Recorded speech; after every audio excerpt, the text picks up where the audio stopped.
가장 뜨거운 이슈. 오늘의 헤드라인. 출발 새아침 헤드라인 인터뷰.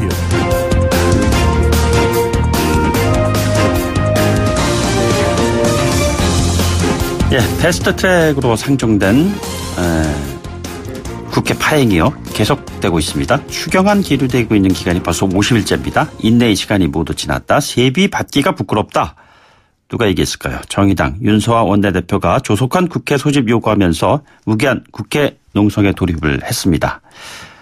이렇게 얘기한 것이죠. 직접 목소리를 한번 들어보도록 하겠습니다. 대표님 안녕하십니까? 네, 안녕하세요. 정의당 윤소아입니다. 이렇게 목소리가 이렇게 낮아지셨어요. 농성이 어떻게 단식 농성 하시는 거는? 아니요, 단식 농성은 아니고요. 예. 계속 하루 종일 도텐더홀에서 농성하면서 소집 요구서 서명 접촉하고 있습니다. 글쎄요, 저는 그 대표님께서 단식 농성 하시면은 체력이 좀 뒷받침되시기 좀 어려우시지 않을까 이런 생각이 들었어요. 아니요. 체력은 튼튼한데요. 그렇습니까? 몸이 살이 없어서요. 그렇습니까? 네. 무기한 농성에 나설 수밖에 없었던 정의당의 입장 간략히 좀 정리 부탁드리겠습니다. 실제 부끄럽고 착잡하기도 했어요. 어제 하루 종일. 제가 주말마다 목포에 내려가는데요. 제일 많이 듣는 소리가 도대체 국회의원은 뭐 하는 사람들이냐. 네네. 이 말씀이에요. 국민 모두가 똑같은 말씀을 하시고 있다고 보고, 인내심이 이미 바닥에 났는, 아니요. 저는 폭발 직전이라고 이렇게 보는데, 네네. 제가 지난주 이제 소집 요구서를 각 의원실로 보냈고요. 예. 그게 좀 75명을 채워야 되니까, 지금 독촉을 하고 호소하고 있는 거죠. 지금까지 몇 분이 서명을 하셨습니까? 실제 들어가기 전에는 한 30여 분 됐는데 어제 한 10분 넘게 서명해 주셨고 동참 의사를 밝혀주셨습니다. 한 40여 분으로 조금 아직 좀 멀었죠. 한국당 없이 여야 4당만으로도 국회를 소집해야 한다는 입장은 변함없으신 거죠? 네, 그렇습니다. 저는 자유한국당 기다릴 만큼 기다려줬고요. 네네. 중간중간에 명분을 갖고 돌 수 있는 기회도 있었다고 봐요. 예. 그런데 이제 이런저런 말도 안 되는 요구 조건을 걸면서 안 들어왔지 않습니까? 어제는 또 느닷없이 거의 합의할 것처럼 이야기하더니, 또 정개특위 걸고. 네네. 또 추경 관련해서 경제 실정 청문회를 또 덧붙였어요. 이래가지고, 되겠습니까? 결국은요. 하지 않겠다는 이야기고 시간 끌기다 이렇게 봅니다. 그래서 소집 요구서를 지금 돌리고 있는 이유도 하나 있고요. 제발 문을 사당만이라도 해서 열자 이렇게 하는 겁니다. 그런데 대표님 보면 어제 자유한국당의 장제원 의원 같은 경우도 민심 얘기하면서 이 같은 비겁한 침묵을 계속해서는 안 된다 하면서 제1야당 입장에서도 상당 부분 의원들은 국회 등원해야 된다라는 생각을 가지고 있구나 이런 생각을 들게 했습니다. 어떻게 보셨는지요? 제가 알기로도 상당히 자유한국당 내부에서도요. 의원분들 그한 자중 질환이 일어나고 있어요. 왜냐하면 그분들 지역구 주민들이 곱게 보겠어요. 예. 그리고 저는 한국당 지도부 두 분한테 분명히 말씀드립니다. 이것은요 자승자박으로 자가당착으로 귀결될 것이다. 이런 모습 계속하면 그 말씀 꼭 새겨 들어야 된다 이렇게 생각합니다. 예, 방금 전에 경제 실정 관련된 언급도 하셨는데 한국당의 주장입니다. 요구고요. 자, 이 같은 경제 청문회 하자 이런 얘기들은 국회 등원과 관련해 가지고서는 어떻게 풀어 나가야 한다고 생각을 하고 계세요? 아니 청문회를 하든 무엇을 하든 간에 들어와서 하면 되잖아요. 네네. 그리고 추경과 관련해서도 추경 심사를 하다 보면 저희 정의당도 마찬가지예요. 네네. 이것은 좀 제대로 된 추경이 되기 위해서라도 6조 7천억이지만 거기에서 이것은 이렇게 써야 되고 정확히 하면 되는 거 아닙니까? 심사를 하면서 이야기를 해야 될 거 아니에요. 예. 근데 들어오지도 않으면서 계속 조건만 내는 것이 이게 상식적으로 이해가 됩니까? 예. 그래서 국회를 계속 보이콧하면서 자기들 당량만 생각하고 있는 거죠. 그러니까 지금 말씀하신 이야기는 사개특위라든가 정개특위 연장 관련해서도 똑같은 그런 네네, 그렇습니다. 예, 생각이시군요. 그러니까. 네네. 알겠습니다. 자, 그런데 이게 지금 이 같은 국회 공전 상황에 대해서 민심은 굉장히 부정적으로 바라보고 있는데 그럼에도 불구하고 여야 대치 국면이 지속되면서 과연 언제나 문이 열릴까 좀 답답한데 말이죠. 아주 뭐 특단의 대책 이런 것들이 있다면 어떤 걸 생각할 수가 있을까요?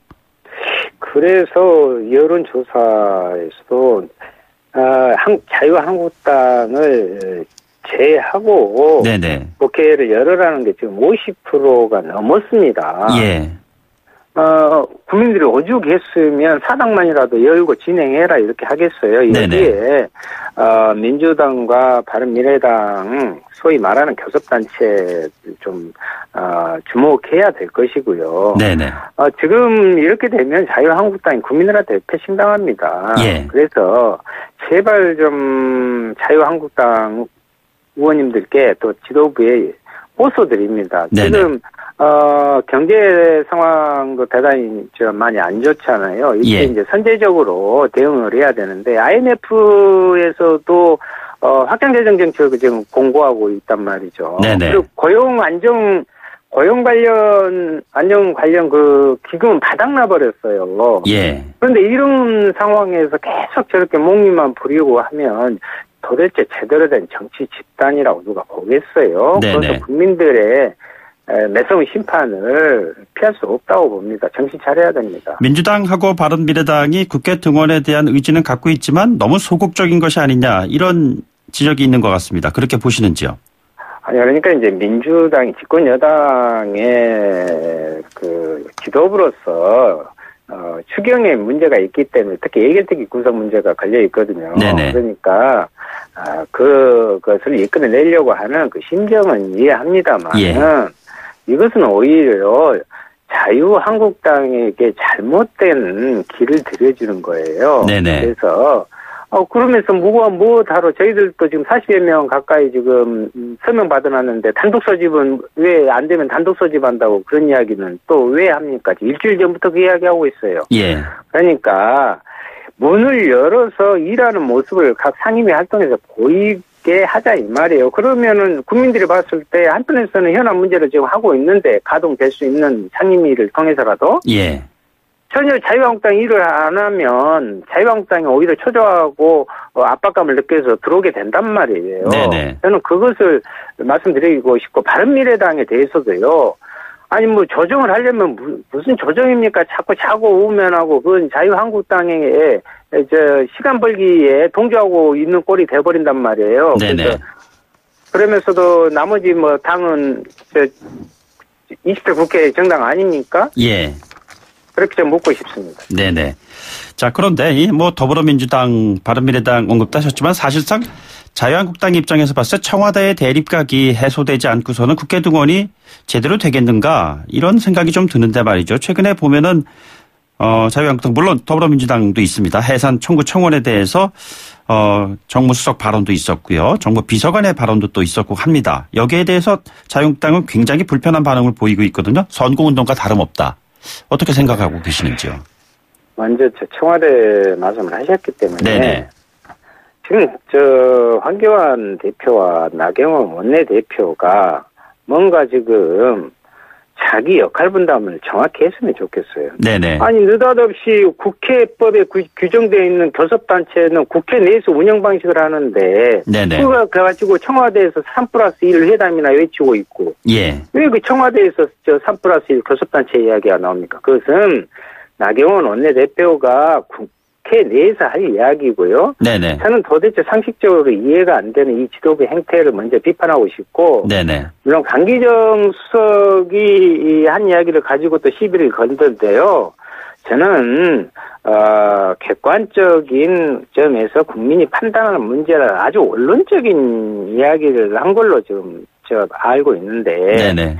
지금 자유한국당이 이렇게 감히 반응을 보이고 뭐 괴멸 대상으로 논다, 심판의 대상으로 했다 이렇게 하는 것은 자유한국당이 스스로 자기 고백 아닙니까? 도둑이 예. 재발저린다고 국민의 선택을 받을 수가 없다. 네네. 그것은 잘 알고 있더라고요, 아마. 예. 그렇기 때문에 과민 반응을 하면서 청와대를 또다시 정치적으로 공격하고 있다. 저는 네네. 이렇게밖에 해석이 안 돼요. 알겠습니다. 마지막 질문 드리겠습니다. 정의당의 신임 대표는 누가 돼야 한다고 생각하시는지요? 그 부분에는 제가 말씀드릴 수가 없습니다. 당내 선거법 위반입니다. 아, 그렇습니까? 어떤 분이 돼야 한다고? 좋은 분이 되시겠죠. 예. 예. 누가 돼야 된다는 것까지는 아니더라도 어떠한 분이 돼야 된다고 생각하시는지 뭐 이 말씀 정도 하실 수 있는 거 아닌가요? 실제로 이제 뭐 정의당은 아직 6석의 정당이지만 노동의 가치와 시민의 그 희망이라는 본래 가지고 나름의 좀 만착은 했다고 봅니다. 그리고 이제 2020년 또 총선에 문제가 있으니까 거기에 대한 책임 있게 총선 승리를 통해서 제대로 된 이제 그야말로 구심점에 정의당이 될 수 있도록 그런 기도력을 발휘할 수 있는 분이 돼야겠죠. 네, 오늘 말씀 여기까지 듣겠습니다. 고맙습니다. 네. 윤소아 정의당 원내대표였습니다. 방송 진행 도중에 그 국회 등원 관련해서 여론조사 관련은요. 여론조사 전문업체 리얼미터가 오마이뉴스에 의뢰되어 지난 11일 전국 19세 이상 성인 501명 대상으로 전화 면접 조사 방식에 95% 신뢰 수준 표본오차 플러스 마이너스 4.4%포인트 응답률은 5.0%입니다. 자세한 내용은 중앙여론조사심의위원회 홈페이지 참고하시면 됩니다. 잠시 뒤에 돌아오겠습니다.